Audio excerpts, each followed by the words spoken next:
The electric motor allows you to put a motor there, put a motor there, put a motor there, put a motor there. So the electric motor is a decentralization of power. And that's really its effectiveness. अब ये राहुल गांधी की इस बात को लेकर आज troll gang, IT cell, BJP नेता सब राहुल गांधी को मंदबुद्धि या इस तरह के साबित करने की कोशिश कर रहे थे, क्योंकि उनके बात समझ में नहीं आई।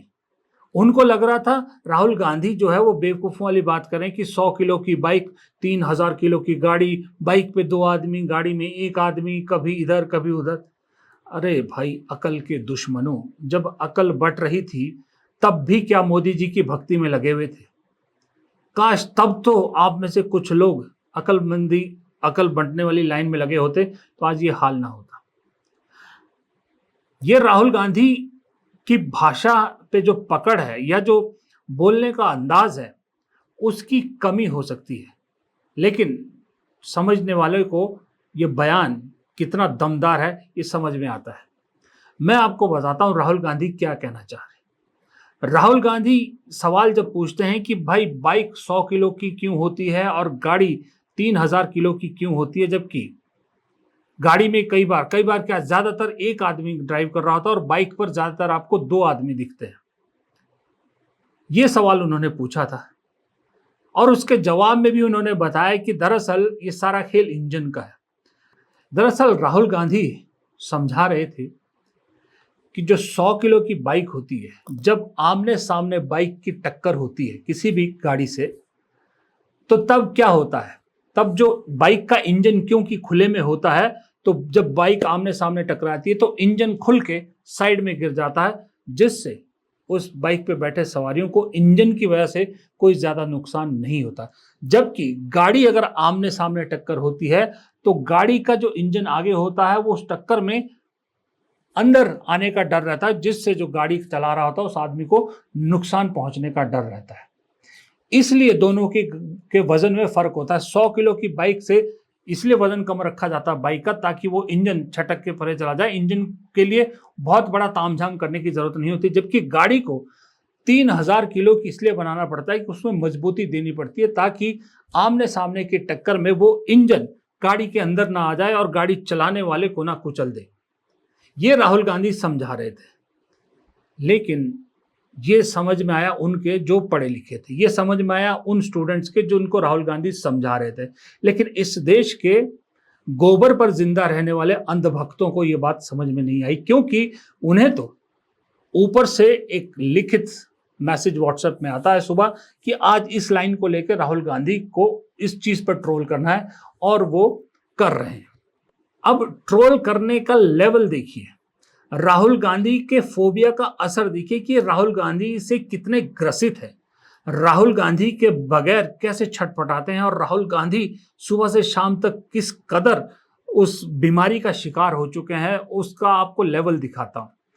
ये एक सो कॉल्ड पत्रकार हैं जो कभी मेरे जूनियर हुआ करते थे। पत्रकार तो है नहीं है, खैर जो भी हैं आप सुनिए।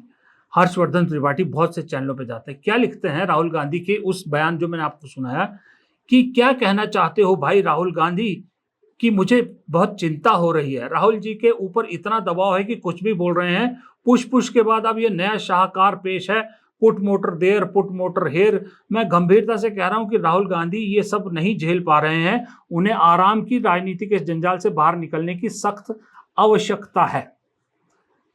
ये मैंने बताया ना आपको कि क्यों लिख रहे हैं, समझ में नहीं आया ना। समझ में आया होता तो ये ऐसी चीज सोचते भी नहीं है। और मुझे लगता है हर्षवर्धन जी, आराम की जरूरत आपको है। आपसे अब वो गोदी का प्रेशर नहीं झेला जा रहा जिसके पैसे आपको मिलते हैं। अब आप लोगों पे इतना प्रेशर आ गया है, उस पैसे के लिए अब आपसे रोजाना हिसाब मांगा जा रहा है और रोजाना आपसे वो सब कराया जा रहा है जो आपसे नहीं हो पा रहा है। इसलिए हर्षवर्धन जैसे लोगों को आराम की सख्त जरूरत है। अब एक ये भाई साहब है ओंकार चौधरी, बड़े सीनियर, मैं कभी इनकी रिस्पेक्ट किया करता था, सीनियर पत्रकार अपने आप को कहते हैं, यूट्यूब चैनल चलाते हैं। ये राहुल गांधी की तस्वीर शेयर करते हुए कहते हैं जहां वो कोलंबिया के अर्थशास्त्री से मिल रहे हैं, उस पर कमेंट देखिए क्या कहते हैं। टी शर्ट पहनकर क्यों नहीं गए, यहाँ तो संसद में भी टी शर्ट पहनते हैं, वहां अर्थशास्त्री से भी मिल रहे हैं तो खांटी नेताओं वाले कुर्ते पजामे और काली जैकेट में पहुंचे हैं। इन्हें प्रॉब्लम अपने देश में ही है, यहाँ की संवैधानिक संस्थाओं से ही है, उन्हें सम्मान नहीं देना है। मैं अगर ओंकार चौधरी की जगह होता तो शायद ऐसा लिखने की सोचता भी नहीं, शर्म आती। क्योंकि अगर मैं राहुल गांधी का विरोधी होता, राहुल गांधी से सवाल पूछता, राहुल गांधी पे मुझे उनकी चीजें पसंद नहीं आती, तो भी मैं ये नहीं लिखता, क्योंकि ये चीज बुराई करने की नहीं, तारीफ करने की थी। राहुल गांधी की तारीफ होनी चाहिए कि विदेशों में जाकर भी अपने देश का पहनावा प्रमोट कर रहे हैं। फिर ये लोग कहेंगे कि प्रधानमंत्री तो हमेशा करते हैं। हाँ जी, करते हैं, मैं डिनाई नहीं कर रहा, हमारे देश के प्रधानमंत्री भी अपने देश का पहनावा पहनते हैं। राहुल गांधी बाकायदा जो निशानी है, कुर्ता पजामा और नेहरू जैकेट, ये अगर विदेश में पहन रहे तो इसकी तारीफ होनी चाहिए कि इसका मजाक उड़ाया जाना चाहिए। वो कहते हैं टी शर्ट क्यों नहीं पहन के, भाई टी शर्ट तो पूरी दुनिया में पहनती है, टी शर्ट तो वेस्टर्न का ही पहनावा है, इन्हीं देशों का पहनावा है, तो इन्हीं देश का पहनावा क्यों वहां पहने, अपने देश का पहनावा वहां पहनेगा ना। जब एक महिला अमेरिका में या किसी दूसरे देश में जाके साड़ी पहनती है तब तो बड़ी तारीफ करते हैं, अपने यहाँ पर वो स्कर्ट पहने, कुछ पहने, कोई दिक्कत नहीं है, लेकिन जैसे ही वो विदेश में जाके साड़ी पहनती है तो बड़ी तारीफ करते हैं।